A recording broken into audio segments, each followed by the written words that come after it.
Коллеги, давайте продолжим нашу конференцию. Мы переходим к следующей секции, посвященную зданиям и сооружениям.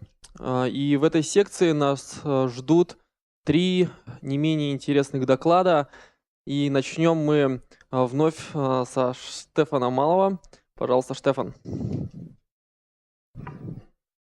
Yeah, thank you. So once again, it's me, a different topic. I will talk in the beginning of the building design or general building session about a special field.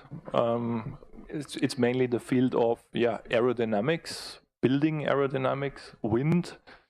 Of course, wind loading, not only statical wind loading or steady state wind loading, but also dynamic wind loading a little bit. And I will focus on a very specific technology being able to use as a tool for wind engineering, but it's a tool which is quite new or quite seldomly used in civil engineering, and it's the method of computational fluid dynamics. It's completely different to the methods we use in structural analysis, and I will try to introduce or explain a little bit about the possibilities in SOFiSTiK with the partner program to do computational fluid dynamics with the use of SOFiSTiK interface, pre-processing, post-processing. But in order to introduce the whole topic, I would like to give a little bit more insight about the motivation or the possible motivation for CFD in civil engineering. And of course, I will like to give you a little history about computational fluid dynamics in SOFiSTiK. Then I will explain the current modules or the current options within the SOFiSTiK program structure and some new application and maybe some future outlook. And maybe this time I will try to finish a little bit earlier that we can maybe have some questions, because it's a quite new field and offers a lot of possibilities, but of course also a lot of problems and pitfalls, because it's not a classical structural analysis where you determine a moment and determine reinforcement. It's something more complicated. So the motivation or the outset which I'm talking here is mainly about wind engineering. So for computational fluid dynamics, there are also different fields of application, but I don't want to focus on them. So there is applications in fire engineering and complicated things like multi-physics, but we focus here on wind. Why is wind so important? Maybe if you have experience in building design, or especially in high-rise building design, the higher the structures get, mostly it's not the self-weight which is the problem. I think there is investigations that you can build a high-rise building if self-weight is the problem several kilometers high using a clever composite construction. But the problem is, as we're building large cantilevers, is the wind, because the higher you get, the higher or the faster the wind speed gets. Next thing is, of course, wind on lightweight structures, because then they are easy to move. We have seen in the bridge example in the Chinese railway bridge that we have to investigate the hangers for wind-induced vibrations, and there is even more involved stuff like rain wind-induced vibrations, which might be commonly known by those guys doing cable stay bridge analysis. I like to focus a little bit more on the building design size. And of course, there is at the beginning the classical question, why or how, why can we do, or might it be sensible to use computational fluid dynamics for wind analysis? Because normally, every special structure, when wind loading is not known, has to go in the wind tunnel. That's the classical way. I think structures like this Niemeyer Center, I'm not sure about wind loading, but it's a very complex shape. You can always remember wind loading is more complex the more round and curved the shape is. Bluff bodies or sharp-edged bodies are not so difficult for wind, because the effects are easily to be calculated.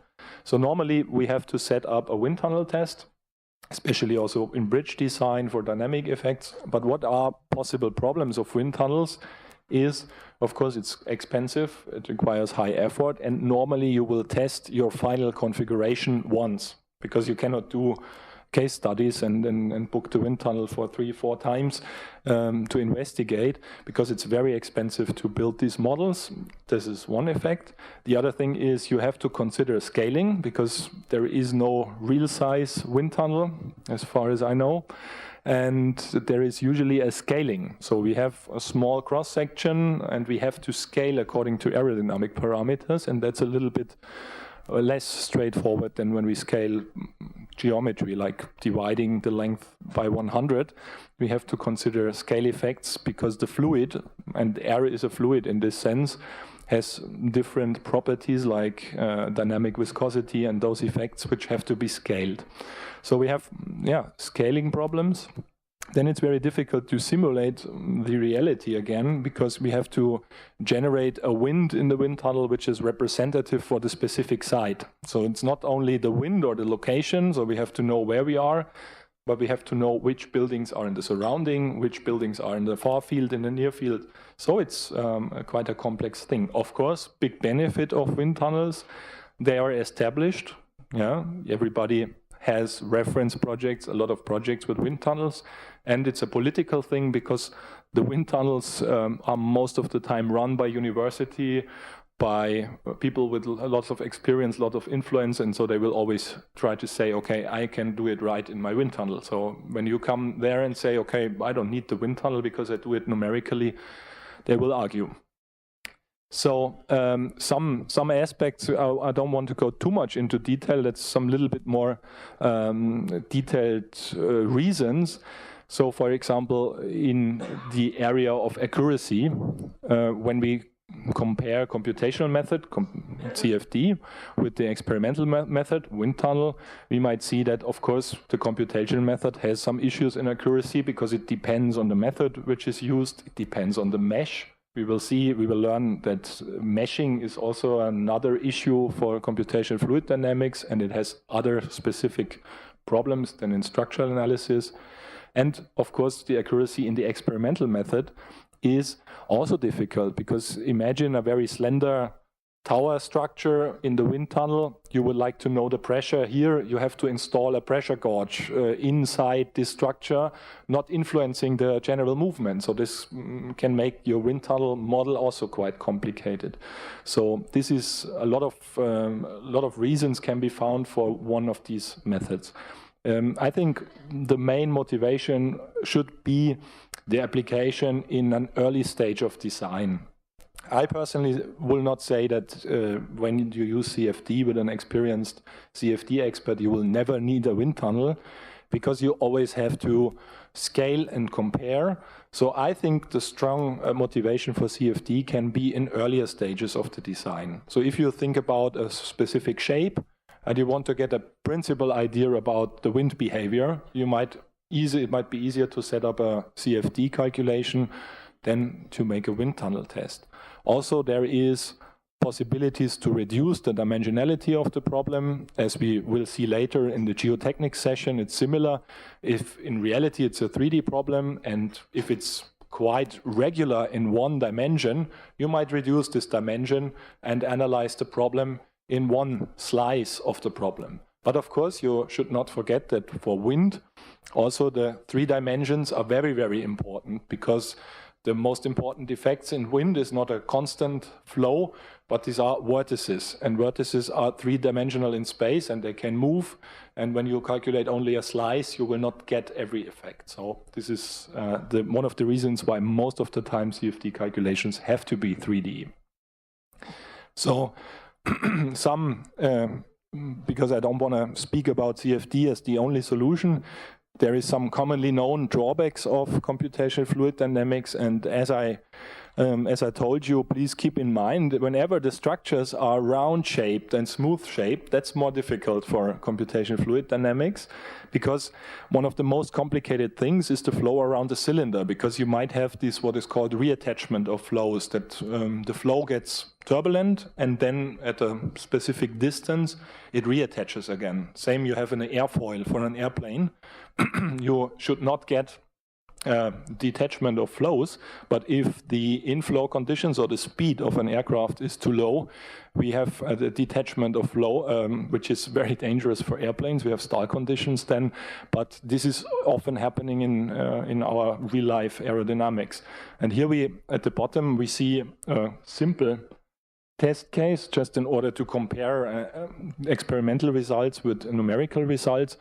It's just not a cylinder. Actually, you don't see that very well. That's a bluff body. It's just a rectangular shaped block. And we have a specific inflow. And we see some classical indications that the computation is not that wrong. You will always find this suction tip here at the first corner of the building. And of course, you should expect some turbulence in the wake or in the dead water of the structure. And here you see visualization with some particles put in the flow in the wind tunnel, just in order to see that. Then, very important is to understand the basic properties, where in structural engineering we talk about stiffness, and we know about the material, Young's modulus, shear modulus, and that's basically it. We have to think about a very specific property of air, and that's a scale-dependent property, and this is mostly denominated by the usage of the Reynolds number. So which you can basically say there is no absolute speed which you scale, but important is the speed in relation to a characteristic length of your building. So you will find in the calculation of the Reynolds number, you will find some material, I call it material properties, like these viscosities, which you simply get in testing and which is in every formula collection. But you find the nasty thing here, that you have a dependency on a specific dimension. So which means that, and we can simply just remember, the higher the Reynolds number gets, the more turbulent is the flow and the more difficult it is to simulate. So what can that mean? So either we have a very, very small structure, which means that, for example, mechanical engineers, they don't have flows with that high Reynolds numbers, because usually their structures are small. And of course, the wind speed or the airflow speed is higher, but due to the scaling size, their Reynolds numbers are usually in a better range than ours, because we have larger structures. So we go in with a very large number on this side of the quotient. So some general properties of air or water, because these are the two fluids which might be interesting. And now, some history of when we started to experiment and to apply computational fluid dynamics. So I think the idea of the whole simulation of fluid flows is of course quite old, and the numerical description dates back to Monsieur Navier from France and Stokes, an English mathematician. So they formulated those equations which determine or describe fluid flow.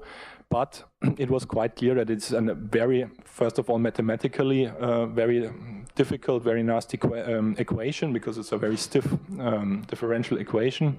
And so numerical simulation was long time not possible at all, because we didn't have computer power to do that. And the next thing is that especially this turbulence, which is important, is very hard to model in numerically.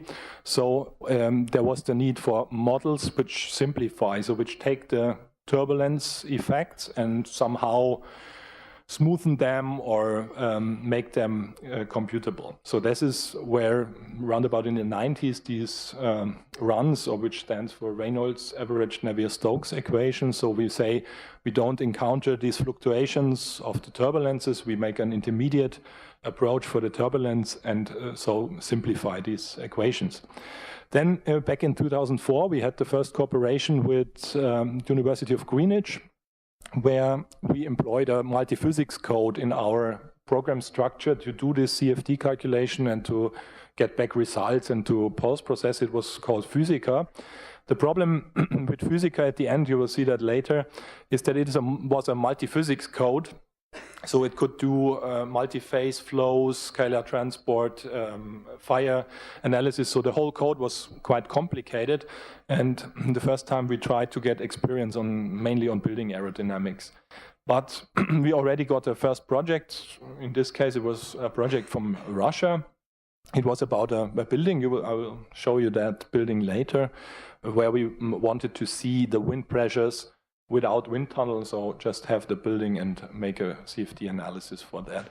Now with, let's say in 2009, we already had like 5 years of experience with this application, but we were a little bit not so happy with Physica, with this multi-physics approach, and they were not so much focusing in building aerodynamics, so we searched for a new partner in this field, and we found a specialist from the Netherlands who did mainly building aerodynamics in the near field of airports, because it's very important to investigate how buildings influence, or wind and buildings influence the wind conditions in the approach of airplanes towards the airport, because there were some catastrophic losses due to not consideration of buildings which did produce a large wake or a large vortice, and these vortices were hitting the airplanes during the approach. So exactly a guy which we needed, because he was mainly dealing with building problems here. So first of all, this to show you the first project here, it's this pair of high-rise buildings in Moscow, and we were approached to give an estimation and to give a good estimation about the wind pressure on this facade, or on this building.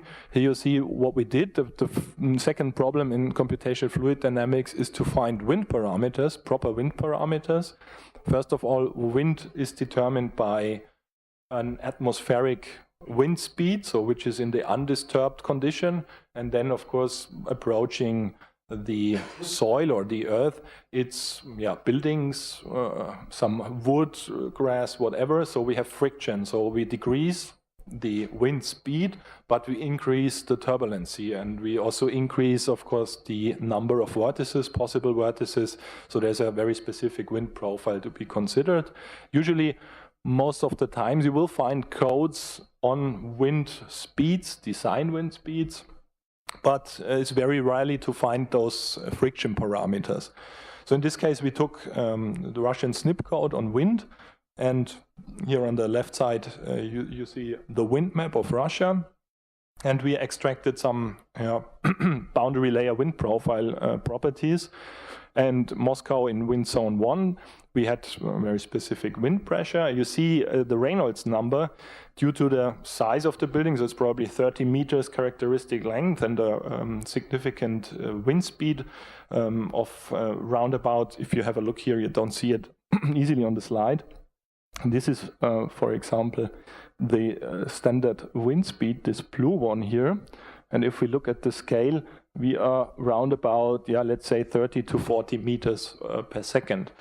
Rough formula, rule of thumb, times 3, you get kilometers per hour, which I can imagine easier. So we are above 100 kilometers per hour, which is not a very severe wind, but it's at least noticeable wind, and also in the building height. And you see here the decreasing wind speed, but of course here the parameters, what you see here, these are the characteristic length of those turbulence which can occur. So the largest turbulence, and you need those parameters.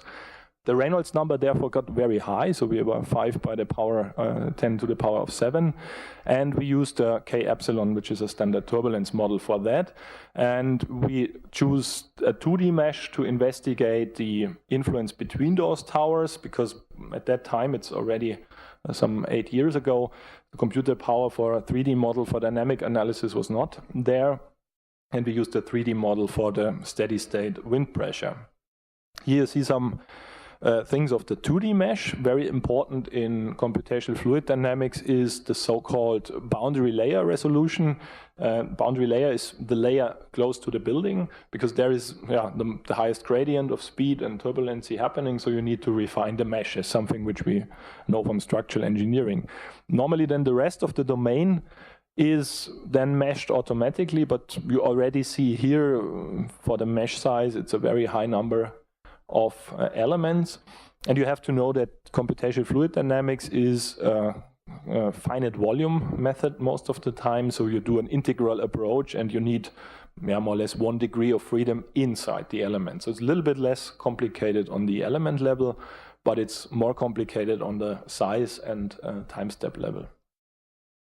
Here the 3D model without the inner mesh, you see the hull of the building, so the surface, the white surface of the building with the finite element mesh, and the rest is then the domain surrounding the building. So you have to consider quite a large distance from the building, because otherwise you influence your numerical wind by the boundary conditions, which are of course slip boundary conditions, but still they can influence your turbulence parameters.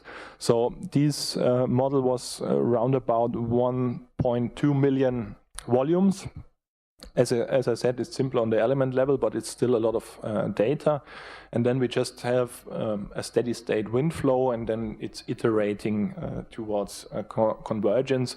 And the first check you do, and that's again, you have to know what you're doing, how you check computational fluid dynamics calculation. It's quite easy because it's physics. You have to know what the weight of a cubic meter of air is. And then you have to know the formula for kinetic energy. And at the stagnation point, where clearly the velocity has to be zero, all the kinetic energy has to be transferred into pressure, or into pressure on the building.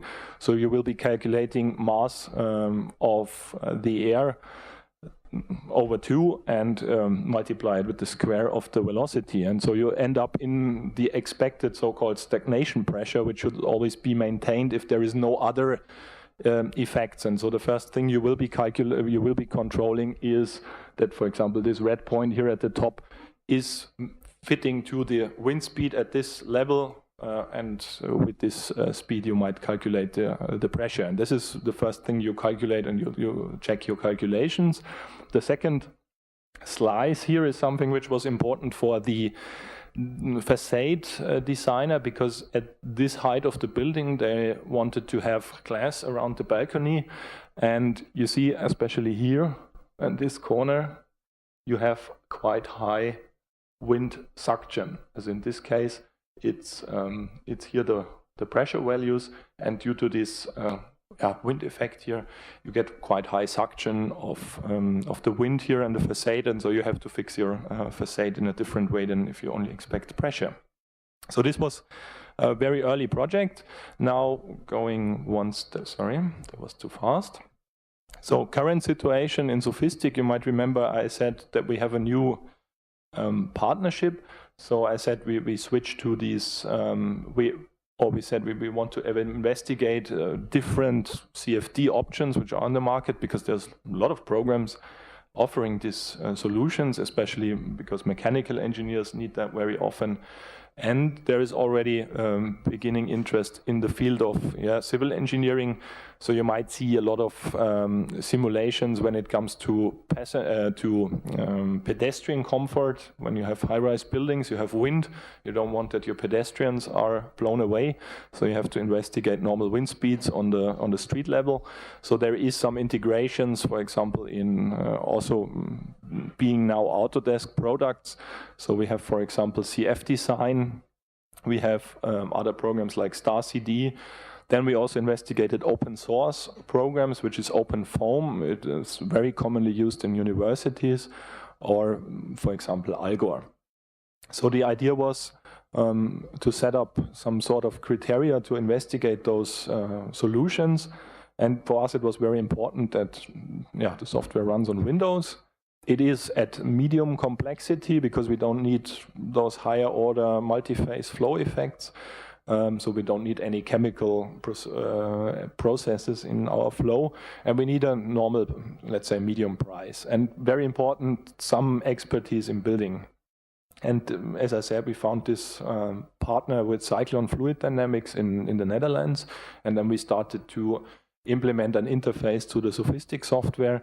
And the nice thing about the program called DOLFYN, so you pronounce it in Netherlands DOLFYN, anyway, so this is basically an open source CFD solver. So you might be downloading it from this website, which is a big benefit, because overall the investment cost is very low for those being interested in this field, because basically the only thing thing you need, or the two things you need, is the integration in the SOFiSTiK environment for post-processing, pre-processing with maybe AutoCAD-based SOFI Plus. And the other thing, which is maybe more difficult to get, you need some experience, surely. But we can offer help on this respect because we have the specialist who developed this DOLFYN CFD code. And I just show one of the pictures of his or the applications of DOLFYN before the SOFiSTiK time, just to show what are the big benefits. First of all, it's an open code. It also allows to interface to state-of-the-art post-processors for mechanical engineering, which is PowerView or Visit. And what you see here is Hong Kong Airport. And you see the flow lines here of a specific wind, and you see the influence the buildings have on this wind, and they are especially here interested in this wake or in the wake of turbulence behind the buildings. And then in the analysis is a little bit bigger model. You will check whether the runway is within this turbulence or not. So that is basically his profession. But the good thing is he's exactly in the field where we want it to be, because he does the calculation on buildings, and we ask maybe for the pressure on the buildings, and he is just interested in the effect behind the building, but basically the scaling problems or the parameters are the same. So some facts of this integration of DOLFYN in the SOFiSTiK environment. What do you benefit from paying some money for the SOFiSTiK DOLFYN module when it is an open source software? Of course, you can have the mesh generation with our tools, so volume meshing with structured SOFI MSHA or automatic SOFI MSHC, tetrahedra generation, post-processing with ring graph as you are used. We can fully input everything using our text input. The older multiphysics module had a different input way, so we have a full cut imp language. You will see a screenshot of that later. And of course you have the connection to our wind loading modules, so you have standard wind profiles of different codes, Eurocode, SCR, SNP, DIN. And of course you get the resulting wind load pressures in the database for further calculations. Here a screenshot of the input. So without any more specific input facilities, you just have one module called DOLFYN, and you specify, remember for the wind engineer, very important, that's clearly the mass of air. It's 1.25 tons per 1.25 kilogram per cubic meter. Then we have this kinematic property nu, and we say turbulence model K epsilon, and then you specify some parameters here and input inflow conditions, and have a full manual here integrated within SOFiSTiK, so you completely control this DOLFYN fluid dynamic within SOFiSTiK. Of course, before we investigate or say this is a better module than the older module, we do something which is hard to do for computational fluid dynamics. And as I said, remember, it's not the bluff body or the body with corners, it's the smooth shaped structures which cause trouble to the computational fluid dynamics. And this is, I think, a building project. I think it is Frankfurt Airport. I'm not sure whether you know it. At Frankfurt Airport, there is a railway station which has a new roof, and this roof has this round shape, and there is very high winds. And so we want to be sure. And there was some problems on the facade, and there was a lot of investigations in wind tunnels to verify this happening. And so we have a lot of data for the calculation. And our, you see here, wind canal. This is German. This is the wind tunnel result here, which means the development of the length along the structure. So going along the hull of the building, we have this pressure parameter, and we can easily see that wind tunnel stays at 1.5 suction. So we have a specific suction effect, which we expect. Of course, here on this side, if the wind is coming from here, we will have pressure, but then it gets critical somewhere up here. And the question is, of course, how high this suction is. And this factor is basically quite easy. It's the pressure coefficient. So it means you have to multiply this kinetic energy equations half of the mass times square of the velocity. Then you have the 1.0 value, which is the stagnation pressure. And this additional factor, so it varies between plus 0.7 and minus 1.9, is the multiplier which comes to additional effects like turbulency and difference of flow speeds. So what we clearly see here is that classical CFD solutions always overestimated this suction due to the fact that this, especially this region where the flow detaches and then has to reattach, is difficult to model. So our old results with having Physica, we are still a little bit overshooting this wind tunnel results. So we see always overestimation of 1.9 compared to 1.5 of the wind tunnel. So we were never really happy with this complicated case, which led to the fact that we always say, okay, if the building is very smooth, we would take CFD as comparison case study, but always at the end go to the wind tunnel to make sure that this works well. Clearly the reason for this effect lies in the turbulence model, and there's a lot of publications about that. So we needed a better turbulence model, and this was the first time we tested DOLFYN with a different turbulence model, and you see quite clearly that this critical suction peak here is clearly reduced.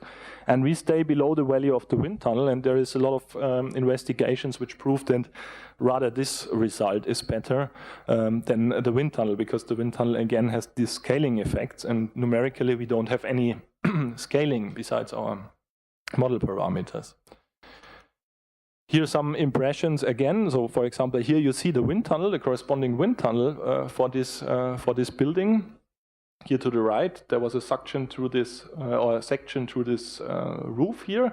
And again, you see another problem in the wind tunnel, how much effort you have to put in to the inflow conditions. So you see there, somewhere is the fan of the wind tunnel, and there is the wind blowing.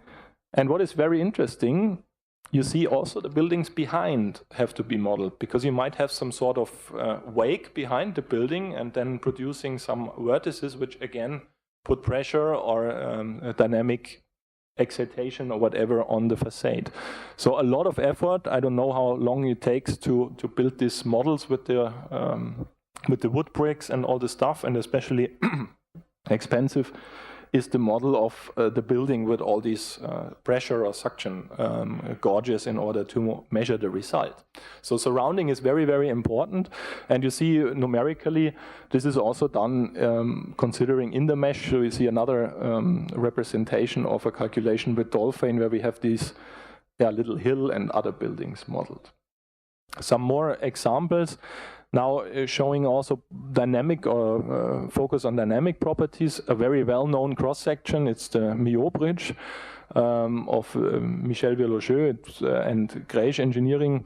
So it was a quite complicated cross-section for wind, especially due to the fact that here then the windshields were introduced, and it is a very high bridge and it is in a valley. So you have a very specific flow conditions, and there's a lot of investigations going on, and there was a lot of wind tunnel testing. So again, a cross-section will have a lot of reference results.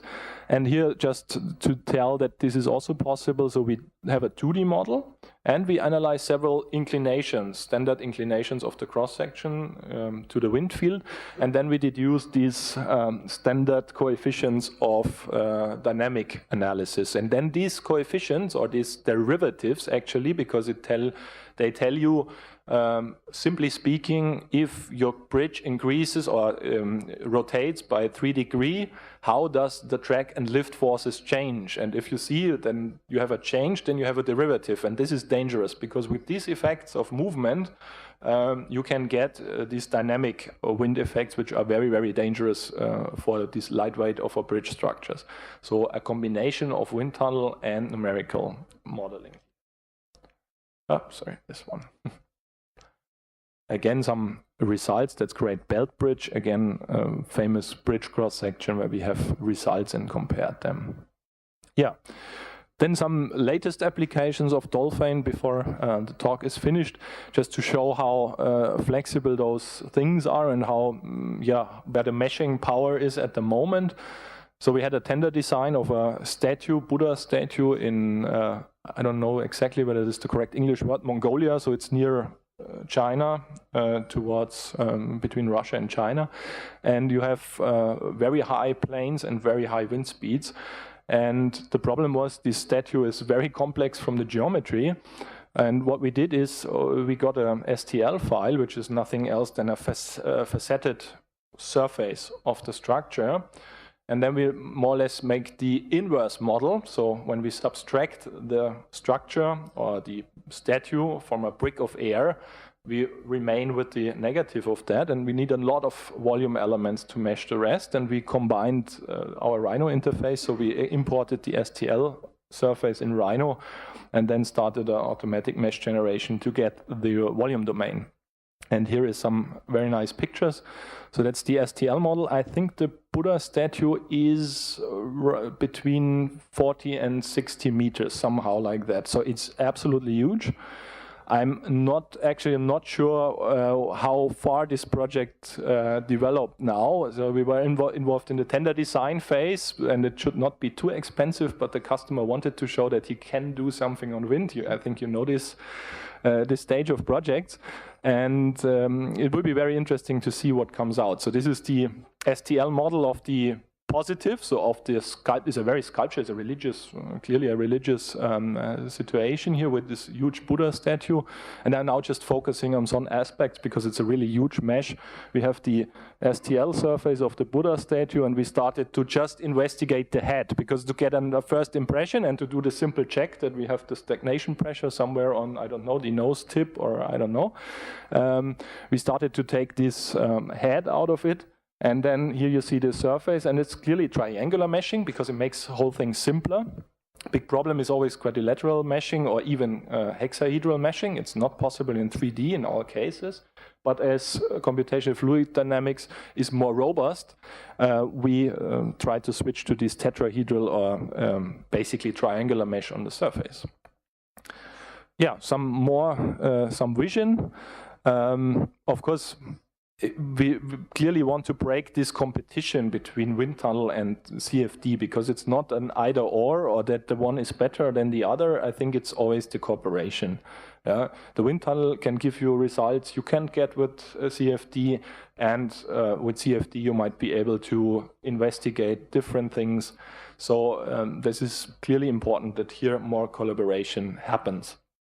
Clear demand is on faster and easier generation of those huge meshes. You have seen the demand is on meshing a lot of complex geometry with basically not so complicated elements.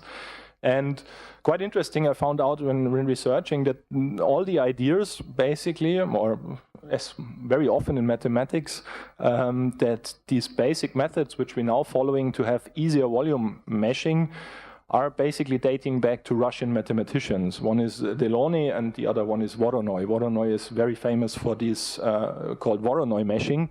You see, it's not an hexahedral meshing and it's not a tetrahedral meshing, but it's just a multi-surface element, which is very easy to generate, and as computational fluid dynamics just needs the inflow and the outflow, more or less, to make this equilibrium, or as we call it.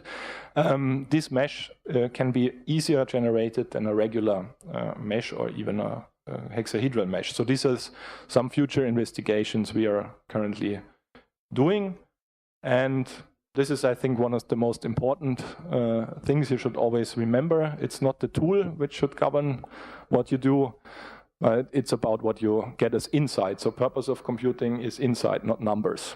And you see, it's also a quite old statement. Thank you for your attention.